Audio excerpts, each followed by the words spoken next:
young achiever or a rich brat, an introvert gentleman or a sex pervert. This disputed discussion started when media first reported on August 23rd about the arrest of Varun Nayyar, owner of famous restaurant chain Delhi Darbar, for raping a minor specially abled girl child. Though Nayyar was arrested on August 21st itself, Porvorim Police hid the information from media for the next 2 days. The Goa Children's Court first granted Porvorim Police custody of accused Nayyar for 3 days and later, on August 24th, extended the police custody for 5 more days. Accused Nayyar on August 28 was produced again before the Goa Children's Court via video conferencing, and the court once again extended his police custody for 3 days. News of Goa has secured details of the police investigation carried out over the past 8 days.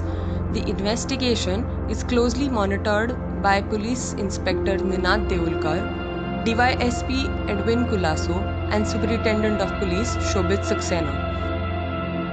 According to the investigating team, on August 17, while driving from Dona Paula to Kalangut in his car, somewhere along Chogam Road in Porvorim, Nayyar spotted the victim minor girl child all alone.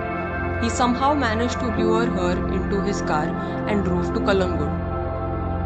At Kalangut, he rented a hotel room in Palm Resort.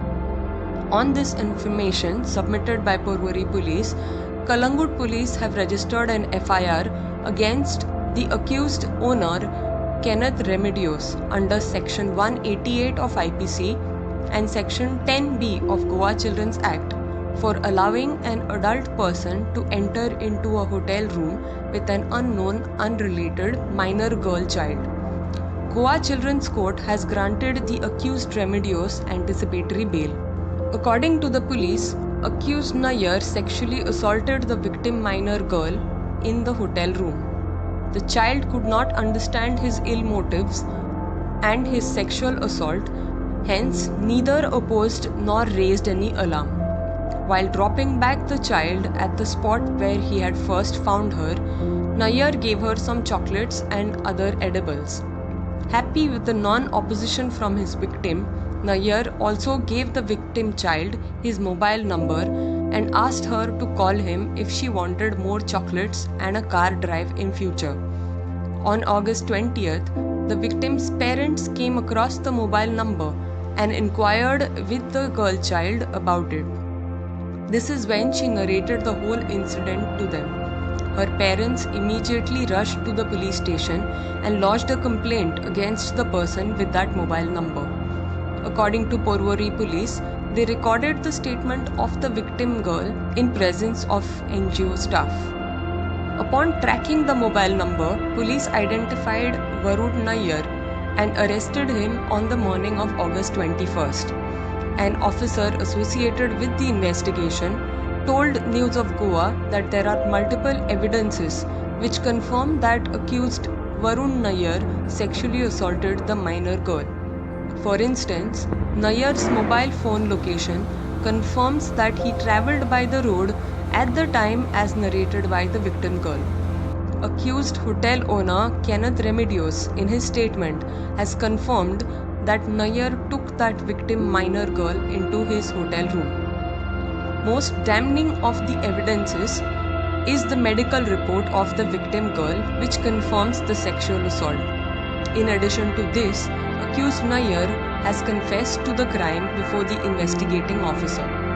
News of Goa here clarifies that though any self-incriminating statement made by the accused before police is inadmissible in the court, since the news broke out, many people have expressed their opinions against accused Nayyar on the social media and on the platform of News of Goa. Some demanded severe punishment, while some have even voiced support for boycotting Nayyar's restaurant. However, there are some who opine that Varun could not have committed such a heinous crime. One such female, claiming to know Varun since school, posted a message on News of Goa which reads, I remember him as a cute, fat, polite, friendly, caring, naive, and a gentle guy who wouldn't even hurt an ant. I'm sure if proper unbiased investigation is carried out, then this guy will be proved to be innocent. I really hope a fair investigation is carried out. While members of the public are free to air their opinions and discuss the subject, and media persons are permitted to report about it, it is finally the court which will pronounce a judgment finding the accused to be guilty or innocent on the basis of hard evidence and testimonies.